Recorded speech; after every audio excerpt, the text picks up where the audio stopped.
everybody, welcome back everyone to another edition of the Faire Catch. I'm your man Lee Ice, and I'm riding with my man Flying Brian. What's up, man? What's up, Lee Ice? Today's the day, today's the week. It's finally here, football week. One, I always tell people this, it's like Christmas. You know, you're looking forward to it all year, and here it comes. The first day of football. Telling you, it's nothing like it. I know Thursday night is the official kickoff, but that first Sunday, nothing like waking up Sunday morning knowing you're going to watch football, all NFL football all day. That's how I feel. How you feel? Yeah, plus we got a bonus on the Friday game. We'll touch on that a little bit later, but yeah. Oh, yeah. I forgot about that Friday game. Yes. Well, let's thank everybody for tuning to last week's show, and let's thank everybody for tuning to this week's show. Like Lee Ice always say, I hope me and Brian can entertain y'all during what we're going through. But you know I don't say the word. But I'm always tell you, protect yourselves and your family the best way you know how. Mr. Flying Brian, are you ready to get things started? yes, sir. What you got? What I always got.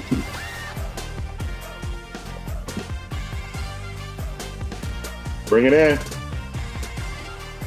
All right, what you got to tell the people? Where would you rather be than right here, right now? Let's go.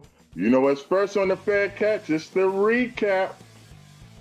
Micah Parsons traded to the Dallas Cowboys. Jared said, I got to get rid of him. I'm going to trade him to the Packers for 2 first-round picks and a big man in the middle because we can't stop the run. What you think about that, Brian? Yeah, so Parsons he got the contract he wanted, 4 years, $188 million. It's about $47 million a year, $136 guaranteed. He's the highest paid defender of all time. And then, like you said, the Cowboys got 2 first rounds, and then they got defensive tackle Kenny Clark. And then immediately the odds for the Packers changed dramatically. They went from Super Bowl odds plus 2,200 to plus 1,200. There's division to win the division went from plus 250 to 165, and the projected wins went from 9.5 to 10.5. So Vegas and a lot of the media thinks that they become, I would say, probably the second favorite team in the NFC now behind the Eagles. But I don't know. I'm not buying it as much as everybody else is. But me either, man. I mean, all due respect to Micah Parsons, but he's not.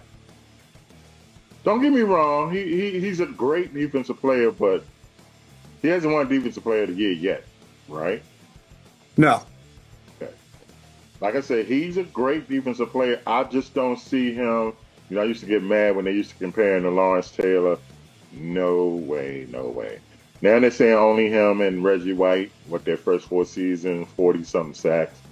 I get that, but he's no Reggie White either. I mean, like I said, he's disruptive, but not Reggie White and Lawrence Taylor, because both of them, they can stop the run. Micah Parsons can't stop the run. You can run at him. And that's the biggest knock on him. And yeah. Also, did anybody going into the season say, the Green Bay's 1 player away? I don't remember that the talk. And now that they got Parsons, it's like, oh, well, they're Super Bowl or it's Super Bowl or nothing. They've been to the wild card the last 2 years. I know they beat Dallas a few years ago. They got beat last year. I feel like if Parsons there's a small rumor to Buffalo. I feel like if he went to Buffalo, that would have been maybe people would have thought that was the missing piece with the pass rush. But I don't see Green Bay really contending with the Philly. I know the Commanders are there. Green Bay, to some, wasn't even favored to win their division. You know, do you think this makes them better than Detroit in that division? I think it makes them. Well, we'll find out in a couple of days, but I think it makes them. I think it makes them more competitive. But also, he's hurt. They're talking about he's going to have to get shot up before the game. Yeah, I read an article or something about getting I don't know, cortisone or whatever, but to numb his back so he could actually play. That's something you don't want to start the season on. A bad back, that's not going to play. That's not gonna go away. And he hasn't played. He hasn't practiced. I mean, he's gonna look to me. He should be a little rusty. You know, if I were the Lions, I'm going right at him. I'm running right at him. You know, I'm going to test that back right away to see, how it is. And I'm going to tell my offensive lineman, hey, you get a chance, pancake his butt. Yeah. Lay him flat. But Jerry, he's taking a big hit. I made a little fun of him in the beginning, but I congratulate Jerry. He didn't cave in. Maybe it got a little personal, but at the end, Jerry was like, nah, I'm not making that move, Yeah, and then we'll see the long run. I mean, I know they're talking about, Jerry mentioned like maybe turning this into more like 4 or 5 picks. I've heard a couple things people bring up the Herschel Walker trade, which, I don't think it'll be, who knows, but everybody said, oh, of course Green Bay's won the trade. Well, we don't know that. I mean, it depends what Green Bay does with him, and it depends what they get at. This could be a long-term thing for Dallas if they do turn the picks into something. But I know the funny thing is that's going around that people are putting it into Madden, in the Madden season mode. So they're offering, they're doing the same trade, and then the response is from Dallas that, it's not, we're not getting enough in return. So you can't do it in the video games, but Jerry thought it was good enough in real life. So we'll see how it goes. What's funny is they didn't sign Micah, but he just re-signed. They extended. Yeah, I saw that right after. That was almost like a troll move from Jerry Jones. Like, he did that on purpose. That's like, man, he's like, yeah, Micah, here you go. And this guy, I mean, I think Jerry gave what, 92 mil? When you talk about the top cornerbacks, is his name ever mentioned? No, I had to research. Like, I mean, I knew it was a corner, but like I didn't really recognize the name too much. I looked it up. Like, okay. I mean, he set a record 2 years ago, most returns, touchdowns, but that's it. I mean, we don't see him. Nobody says his name when you mention the top cornerbacks in the NFL. All right, Jerry gave that man $92 million. All right, real quick before we go on break. Let's just real quick, the NFL Top 100 has been going on for about a month. So just real quick, top 5. 5, Patrick Mahomes. 4, Jamar Chase. Number 3, the reigning MVP, Josh Allen. Number 2, Lamar Jackson. And number 1, Saquon Barkley. I kind of knew Barkley was going to be number 1. I just felt that was the way it was going to go. I'm not necessarily mad. Allen's 3. Him and Lamar were so close with the MVP and so close with the numbers. I'm happy with Allen being 3. And then Chase had a big year, and then Mahomes is still Mahomes, so he's always going to be close. I can't argue with none of this. I mean, Saquon, like you said, 2,000 yards last year. Yeah, and then the hurdle and all that. And I'm not going to say he got shut down in the Super Bowl, but and Lamar, like you said, Lamar and Allen, 2 or 3. I mean, they the same. Chase, I mean, that's a good spot for him. A wide receiver in the top 5. He deserved it. He deserved it. I think Jefferson was 9, so they were the top 2 receivers. So. And Pat, you can't leave Pat Mahomes out of the top 5 as long as he keep doing what he do. Yep. All right, y'all, we're going to go to a break. When we come back, it's 4th down. It's 4th down. All of that, a little bit more on the Fair Catch. Flying Brian and Lee Ice. We'll be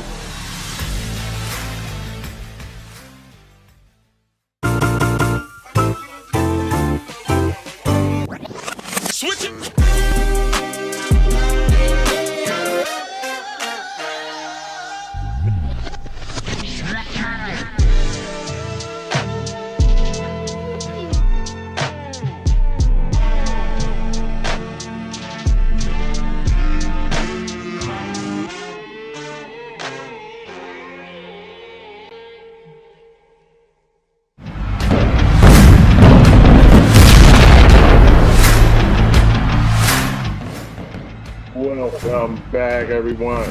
Fair Cat, Lee Ice, Flying Brian, breaking down week 1 of the NFL coming up.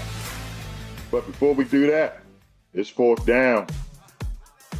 4th down segment is where we highlight certain players, certain teams, coaches, whoever, where, hey, it's time to get it done. So our fourth down, we highlighting teams this week. It's time for them to get it done. What's your first team, Brian? Yeah, well, this is the topic that I wanted to talk about because it's, I think, pretty much, all around is Buffalo. Buffalo has, it's weird for them. Like, if they beat the Chiefs and they go to the Super Bowl and lose, I don't know. If they beat the Chiefs in the divisional and they lose to the Ravens in the championship, but they cannot lose to the Chiefs again. Can't be 0-5 in the playoffs against one team when there's no precedent in it. So with Buffalo, it's so tricky. I feel like if they don't win the whole thing, it's going to be bad. But I feel like if they do beat the Chiefs, that might be enough to extend it. Like I told you, all fair. Obviously, they're not going to move on from Allen. But if it happens again, you got to put it on coaching, right? I mean,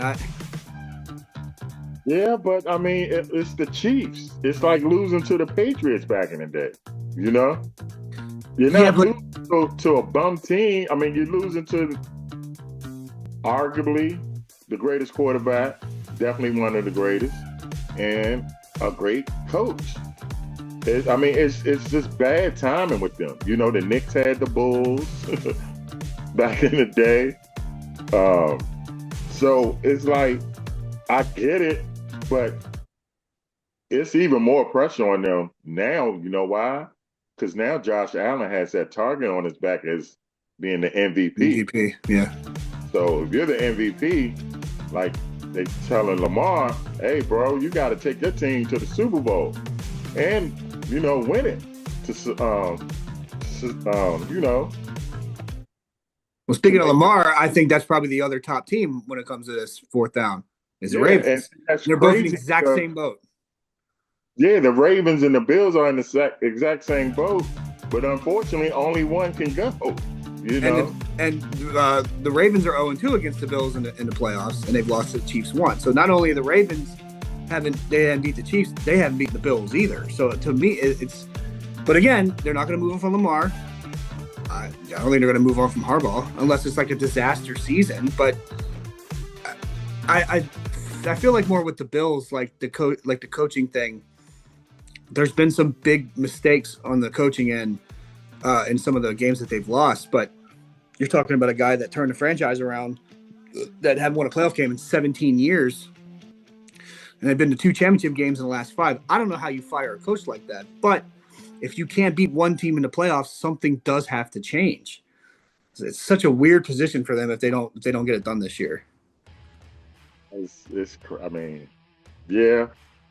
And like I said, and the Ravens are, like I said, are in the same boat, and only one can go through, and they're more than likely they can meet each other again in the playoffs. One will beat the other, but the other's going to lose to the Chiefs. Right. That's the way it's been going, and there's no signs of it really changing. So, piggybacking off the coach thing, I want to bring up the Steelers. Tomlin has never had a losing season, but the last 4 games they've been to the playoffs, they've been beat soundly. They make the playoffs again. They get eliminated in the wild card again. You still go with Tomlin? I mean, I don't know if you should fire him or not, but again, something has to change. You can't keep doing the same thing year after year after year. 9-8, 10-7 out of the playoffs. I mean, what? And this isn't fix it. I mean, like you say, he hasn't had a losing season, and he's getting them to the playoffs, but just to lose, Right. And it's not even really the playoff games haven't even really been competitive. It's not like it's been. I know he's had bad quarterback play. I know he's had Mason Rudolph, but they drafted Pickett. It didn't work. They brought in Aaron Rodgers to plug a hole for a year, but they could have drafted Shador. They didn't. Maybe that was the right call. Maybe it wasn't. I don't know yet. I just don't see what they've done to take the next step. It seems like almost they're content just to make sure he's got the winning record every year. It's weird. I know a couple Steeler fans. Shout out to Tim Watkins. He's a diehard Steeler fan. He says it's time for Tomlin to go, man. Right. See, I've had a few Steeler fans say the same thing. So that's why it's, I don't know. Or it makes them, other changes within, and I just don't see. It just seems like they're running on a hamster wheel. It's Now, you got another team out there. To me, they get looped into like they're the Bills of the NFC, but to me, I don't think that's fair. And it's the Lions. They haven't been as close as Buffalo, I don't think. But I guess because Detroit just all of a sudden got really good out of nowhere, and everybody thought that they were going to take the next step, and they didn't. And your boys, the Commanders, beating them the way they did last year, I think kind of hurt. But if they have another bad, because they're so hyped, they're either 2 or 3 in the NFC behind the Eagles and the Packers. And if they, again, second rounder, they don't make the Super Bowl again, I feel it's going to be there's be a lot of heat on the coaching and a lot of heat. And I know maybe on Goff too. I mean, it might be time where they, because he was the reason that they lost in playoffs. So. And everybody's, they lost to the Commanders because of the defense. And they didn't have 800. They went 11-1 after he got hurt. I know. And they were the number 1 seed in home field advantage. Yeah. So all that, the defense, again, they went 11-1. So stop it, man. Stop it. I mean, I love the coach, but yeah, I mean, the hype train that's around Detroit is bigger to me than anything they have ever accomplished, Do you think there's any? I'm like you. I don't put them with the Bills yet. No, I don't think that's fair. But do you think there's any heat on the Packers at all if they don't perform? Let's say they get to the wild card again and they lose. Do you think there's any heat on the coaching or any of that? Or are they just kind of now that they got Micah Parsons, like you said? I mean, they're going all in now. Right. The Super Bowl odds have changed, and you got all these experts picking them now. Yeah. You went out and you paid this big contract to Micah. The biggest. Yeah, the biggest. So yeah, I mean, I put the spotlight on them too. Even though they were 3rd in their division last year. Yeah. So that's a big jump, man. They got to get past the Vikings and the Lions, and I don't know if they're good enough to do that yet. Jordan Love, he could be great, but he can be ugly too. And there's some people that think the Bears are gonna. I mean, I don't think that, but people think it. Yeah. We both agree. I don't understand the Bears. I mean, it's just the Caleb hype. And people just think it's like a switch. Johnson, I think I'll tell you that's not a good connection. No, it's not going to work. Ben Johnson, Caleb, no, it's not. Well, I mean, the vibes early on from the interviews you see and the things he's saying, it doesn't seem like he's a big Caleb fan. So there's already tension already, and they haven't even had a first game yet. So yeah, it doesn't seem like he wants to. I mean, obviously if Caleb performs, but I feel like Caleb doesn't have as many chances maybe as some other first pick might have, because he doesn't seem like it's not his guy. So this is Sean Payton, Russell Wilson, part 2. Not a good mix, y'all. Not a good mix. I think that's a good parallel. All right, y'all. It's time for a break. When we come back, it's the big 3. The big 3 games of the week on the Fair Catch.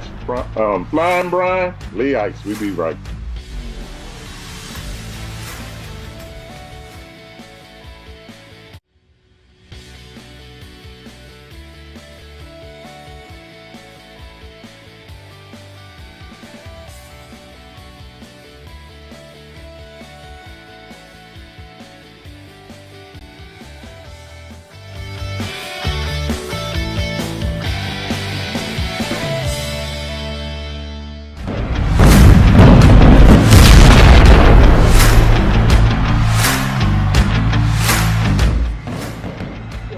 Back, everyone. Fair Catch, Lee Ice, Flying Brian, breaking down preview of NFL Week 1.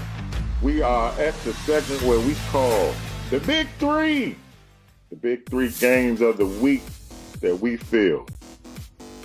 What's the first one, B? All right. Feels like we're talking about this team and this guy all freaking show, but Packers versus Lions. Well, the Pack, they are playing at home. Even before Micah Parsons, I was picking Green Bay because opening day at Lambeau Field, Detroit, they will have two new coordinators. What the team gonna have to get used to. I don't know who the offensive coordinator is, but they got to get a feel for golf. He's a sneaky kind of quarterback, man. So if you don't get in connection with him real quick, he's gonna look bad. So I'm taking the Packers. I'm saying 31-17. What you got? I didn't put much thought into it before the trade, but I'm just going to say because it just seems like, especially in sports, when you have like this fairy tale story and it never works out. So they signed Micah Parsons. They're his favorites now. They're going to do this and that, and the Lions are going to smack them. And then everybody's going to be told, just like that, all the hype for the Packers is going to be down, and just another conversation to talk about. So I'm going to go Lions 27-17. Oh. Whoa, smack them good. 10 points? Wow. Okay. Yeah. All right. Second game, special Friday game in Brazil. We got the reigning AFC champions, the Chiefs, versus some people think the surging Chargers. If you ask Harbaugh, he thinks he's got the greatest quarterback ever, apparently, the way he talks about him. But Chiefs, Chargers in Brazil. What do you think? If I were Harbaugh, the Chargers. I almost called them San Diego Chargers. Yeah, I can't believe I keep calling. But if I was Harbaugh and the Chargers, I would be pissed because you took away my home game against the Chiefs, yeah, and put it in Brazil, and they're going to be the favorite. I mean, they're going to be like the crowd favorite. Yeah, the Chiefs. Yeah, absolutely. Because of Pat Mahomes. Yeah. Because of Travis Kelce, but mainly because of Taylor Swift. Have we seen whether or not is he going to be at this? Is he going to be in Brazil for this game? I'm sure she's going to be in Brazil. Okay? I haven't seen an official report yet, but she's going to be there. Her people will say, Taylor, you need to go over there. So this is going to be a Chiefs victory. Again, I'm going 31. It's going to be close, though. I'm going to say 31-28. Last second field goal. Yeah, we're kind of in the same boat on that. 28-24 Chiefs. Again, until we see another team in the division catch up to the Chiefs, and the Chiefs, I know some people think that after the Super Bowl loss, maybe their soul was taken, quote unquote, and they're going to have a down year this year. But until that happens, you can't pick against them yet. So yeah, I got Chiefs 28-24. 28-24. Okay. What's our last game? Well, I think it's pretty obvious what the biggest game of the week is. There's no question on that. Sunday Night Football. The Baltimore Ravens will be going to Buffalo against the reigning MVP and the favorite. Or actually, I think they're both tied for the favorites to win the AFC and win the Super Bowl. The Ravens and the Bills. So one of the biggest week ones for Buffalo for me. But people might be shocked of what my prediction is going to be. So why don't you go ahead and go first before I give mine? Well, they're playing in Buffalo. Opening day in Buffalo. Orchard Park. I can hear it. Let's go, Buffalo. Let's go, Buffalo. I think it's going to be too much for Baltimore. Although it should be a close game for a little while. I think Baltimore pulls away.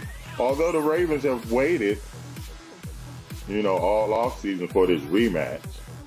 But I don't think it's going to matter. I think Buffalo's going to win. I'm thinking 27-21, something like that. Bills win. Your Bills win. Bills Mafia should be proud. 27-21. So I got a bad vibe about this game. I don't know why. For some reason, it bothered me that it didn't play Allen in the preseason. The first time of his career they didn't. I know Lamar didn't play either. They got a few new receivers, and they got Keon Coleman in his second year. I feel like the chemistry is gonna be a little off in the beginning, and I just feel like, and Buffalo has always notoriously struggled against Derrick Henry, especially in the regular season. Now, I'm not going to put much merit into the loss. You know, if Buffalo loses, they're not going to. No, they got spanked by Baltimore last year in the regular season and meant nothing. It would be nice if they win the first game. Like you said, Baltimore's been waiting for this. And I also think that might be part of it. I think this means more to Baltimore than maybe it does Buffalo. Buffalo hasn't lost at home at all last year. They're on including playoffs, like an 8-game streak. So all that lines up. But I got a bad feeling, and I'm taking the Ravens. Oh my! Score-wise, I don't even really know what to say score-wise, but that's just 31-28 and have it real close. But I got to bet. I've been mentally preparing myself that they're going to win. They're going to lose this game, opening game. It's a big game on Sunday night. But in the long term, it's not going to really matter because it's week 1 and they lost the Ravens last year. But I got a bad feeling about it. I hope I'm wrong, but I got a bad feeling. Got a bad feeling. Man, you picked against the Bills. Now, we also, on the Fair Catch, Brian and myself, we will have my player of the week and he will have his player of the week. But since this is week 1, we're going to predict, okay? So my player of the week this week, I predict it's going to be Aaron Rodgers. Goes back to the Jets. His first game with Pittsburgh, he lights the Jets up. That's my player of the week. Who I you like predict? that. Well, again, I don't want to do this, but if I believe that the Baltimore Ravens are going to beat the Bills in Buffalo, it's got to be because Lamar Jackson has a monster game. So, unfortunately, again, I hope I'm wrong. I think player of the week is going to be Lamar Jackson. Well, we're both picking quarterbacks. So. Well, everybody, that's your edition this week of the Fair Catch. We hope you enjoyed it. For Flying Brian, I'm Lee Ice. We leave you like we always leave you, whether you like it or don't like it. Learn to love it, because it's the best thing going. We'll see y'all next week.